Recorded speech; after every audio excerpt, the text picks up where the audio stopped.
Ça fait un petit moment que je joue à Guilty Gear Strive. J'ai accumulé un bon nombre d'heures sur le jeu, j'ai atteint le 28 Share, ce qui est un relativement bon rank sur le jeu, et j'ai fait quelques top 8 par-ci par-là dans des petits tournois. Et je suis actuellement dans le top 150 de mon perso. Tout ça pour dire que je suis plus ou moins bien placé pour parler du jeu. Qui a connu sa plus grosse mise à jour, la version 2.0. Celle-ci apporte d'énormes ajustements, que ce soit dans les fonctionnalités de combat en général ou au niveau des personnages. Certains sont morts, certains ont été buffs, et puis il y a Epic Chaos. Mais personnellement, j'aimerais m'attarder sur un petit personnage qui n'a pas fait grosse impression à sa sortie, Dizzy.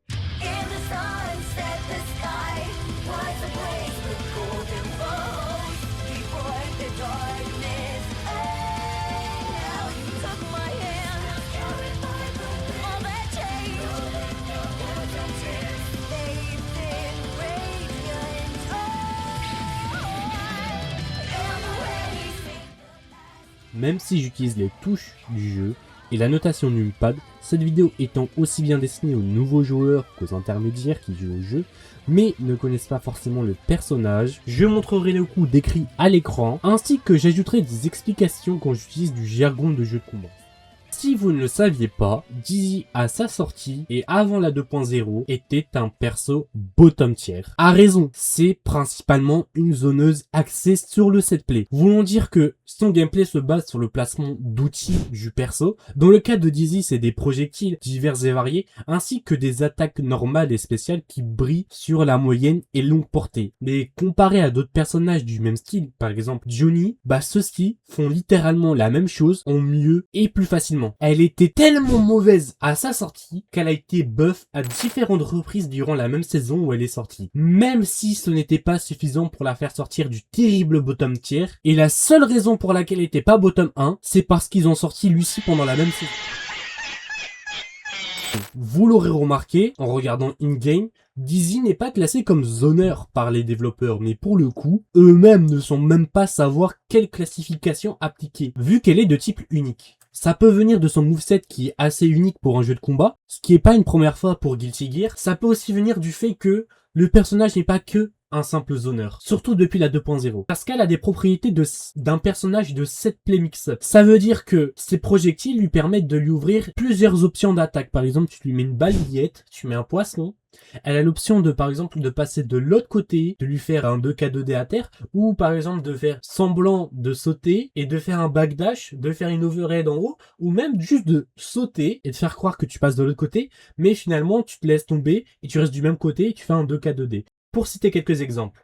Maintenant que cette petite introduction au style de jeu du perso est faite, voici une petite présentation des pour et des contre du perso. En pour, on a des bons coups normaux disjoints. Vont dire que la partie qui attaque le personnage, qui est nommée la hitbox de l'attaque, dépasse la partie où elle est vulnérable, partie nommée lordbox. Comme son phare slash, les attaques de type S ont deux versions, une proche qui s'appelle les close et de loin les phares, son 2S et le 5H, ainsi que des moves spéciaux comme sa Michael Sword qui permettent d'avoir un bon contrôle de l'espace sur Terre. Parlons du phare slash 5H et son 2-3-6K, aussi dénommé Chestnut, sont multi-hit. En start-up pour le cas du Chestnut, donnant l'avantage facilement contre des persos avec une super armor, attaques qui ne peuvent pas être affectées par une attaque seule, mais au préalable 3 de suite. Je pense au Hammerfall de Potemkin et la guerre spéciale de Léo. Un setplay unique grâce à ses poissons, son Jump D et son Icefield, le dernier permettant de contrôler l'accélération et le momentum de certains persos,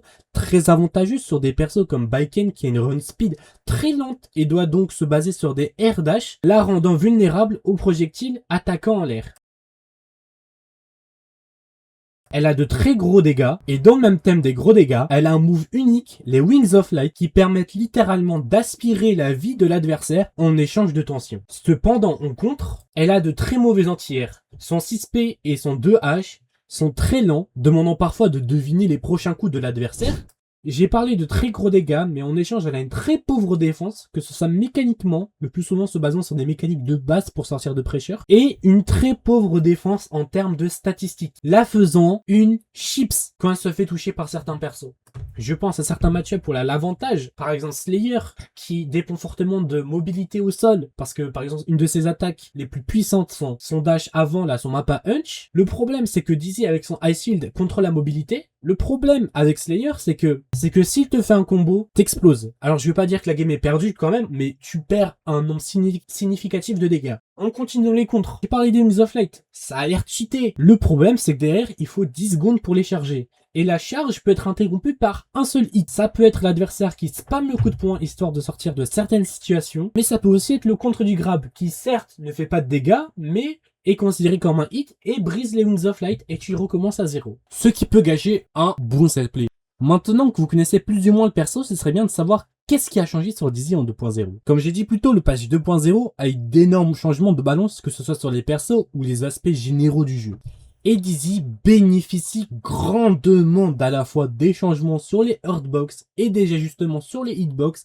Par exemple, son Far Slash connecte mieux, le rendant plus fiable en tant qu'outil de poking. Une attaque qui poke est une attaque qui permet d'occuper un long espace et rapidement, qui permet de choper son adversaire si celui-ci décide d'engager sans trop réfléchir. Son Jump H, qui était pratiquement inutile près 2.0, se retrouve à être un outil relativement utile pour certains mix et certaines situations, même si le move est lent. Le move bénéficie aussi d'une réduction de knockback, rendant les conversions au combo plus faciles, surtout en counter. La Michael Sword en H prend des frames en startup, mais gagne des frames quand l'attaque est bloquée, passant de -10 on block à 0 on block, rendant le move plus utile pour push. Les versions S et H gagnent un rebond de knockback étant plus puissant au H, ce qui par exemple donne la possibilité de Ice Pack juste après et convertir. Le buff du move le plus important du perso, la possibilité de mettre un poisson vers l'avant ou vers l'arrière.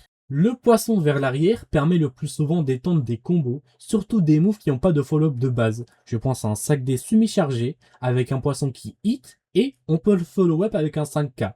Tout ça sans Roman Cancel. Le poisson vers l'avant est très utile en situation d'Oki, souvent utilisé en situation où l'adversaire est à terre. On met un poisson à l'avant pour par exemple Mitty avec le 6 chargé pour bait l'adversaire à soit rien faire, soit attaquer et par conséquent se prendre le poisson qui était à l'arrière, le même poisson qui s'active quand la garde est ouverte. Une autre situation après un knock dans la même situation serait de sauter avec le Jump H, faisant croire à l'adversaire que tu as raté une overhead, mais derrière tu as l'option de soit backdash avec le Jump H pour overhead ou juste se laisser tomber pour faire un 2K2D et combo juste après.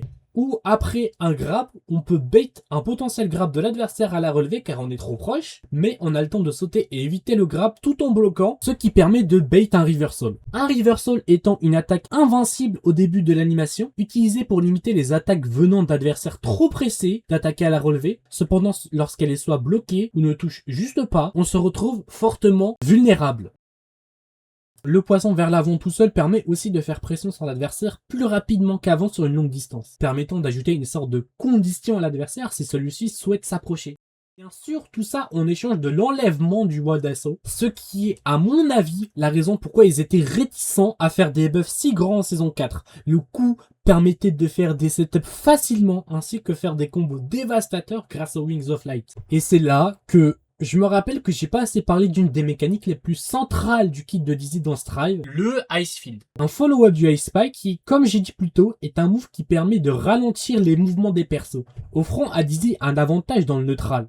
J'ai parlé un peu plus tôt du poisson avant sur une longue distance qui permettait d'ajouter une condition pour approcher Dizzy. Avec le Icefield contrôlant la mobilité au sol et la possibilité de mettre des poissons dans plusieurs directions, imposant de plus en plus de restrictions pour s'approcher de Dizzy, ce qui est très efficace contre des débutants et des amateurs. Je me souviens encore que je gagnais facilement platine juste en mettant la glace et en spammant les poissons en l'air et au sol, et mon adversaire ne sachant pas quoi faire était là à air dash me donnant des combos vraiment très gratuits. Parce que si l'adversaire ne fait pas attention et se fait toucher pendant que le Icefield est actif, le sol se brise. Dizzy gagne une sorte d'ouverture pouvant mener à des combos ou à des setups. Setup qu'on va parler juste là. Si l'adversaire a déjà été glacé et que vous décidez de partir pour un combo juste après, ça ne fonctionnera pas. Car l'adversaire aura une sorte d'effet gravité augmenté, forçant une mise à terre normale instantanément. Donc pour les setups suivants, on partira de ce cas de figure. Alors voici un setup pour mettre facilement les Wings of Light. Si vous allez faire un combo normal, par exemple un close slash 2H into Ice Spike plus Ice Shield. Par la suite, vous allez faire une balayette, ce qui va faire un gros knockdown sur l'adversaire. Vous allez mettre les ailes en même temps qu'il y a une sorte de rebond. Et puis vous allez mettre un poisson à l'arrière. Puis après ça, vous allez faire un close slash qui va servir de frame fill. Et vous aurez le temps de bloquer le reversal normalement, comme dans la vidéo. Et ça vous laisse de quoi faire un combo par la suite. Alors il est important de savoir que ce setup est à faire quand vous avez déjà des Wings of Light, parce que sinon ça fait 0 dégâts. Dans mon cas, c'est la suite du setup que j'ai fait juste avant. Ce que vous allez faire, c'est un jump S vers l'avant, puis un close slash, puis un 5H, puis vous allez faire la Michael Sword, et puis il y aura le rebond du Icefield, et puis vous allez faire un coup pour coller l'adversaire au mur, et normalement, vous avez le temps de vous approcher et de mettre l'aspect, ce qui va faire des dégâts absolument dévastateurs. C'est très bien ces changements, mais est-ce que Dizzy est un perso viable? Oh my god, what a trade. Cartoon Dust Cloud once again. Paluna manages to escape the corner, finds the hit, and now is back on the offense. Look at the tension here too. Red's back up against the wall. Setting up the drone. What can you do? Ooh. Wings activated, knockdown again. Dance floor one more time. Things are looking dire. 5D, the burst has to come out, tries to bait it out, but Red doesn't bite. And there it is! All rise for Queen Dizzy! All rise for the Queen of the Ring, Paluna! CEO 2026 has a new monarch! C'est un peu gênant. Je vais pas vous mentir que je sais pas trop. Je sais pas quoi dire. Voilà, à la base, moi j'étais censé dire, voilà, tier list, le perso il est en mid-tier, voilà, patati patatata, elle a fait ça en tournoi, mais là il y a ça. En plus, c'est même pas genre une cheap win, parce que si je regarde bien dans l'historique du tournoi, c'est Johnny, losing matchup, God Lewis, 3 fois losing matchup encore, et puis le seul winning matchup qu'elle a, le matchup où elle a l'avantage, c'est Léo. Bon, pour finir cette vidéo, je vais juste dire que le perso est capable de win un major. Suffit juste de gap, bien sûr. Mais bon, derrière, le perso est très technique. Voilà, il y a des low HP. C'est dur à maîtriser les poissons, les ailes et tout. Mais le perso est capable de win des majors. Alors, moi, à la base, j'allais me plaindre de certains défauts du perso. Mais du coup, je peux pas. je passe pour quoi? Je passe pour un imbécile. Bon, je termine la vidéo sur ça. Je vous invite à liker, commenter. Même si c'est pour m'insulter, j'en ai rien à foutre. Abonnez-vous. Je sors pas des vidéos souvent, mais si ce genre de vidéo perce, ça m'encourage à parler un peu plus du jeu. Bref, bye.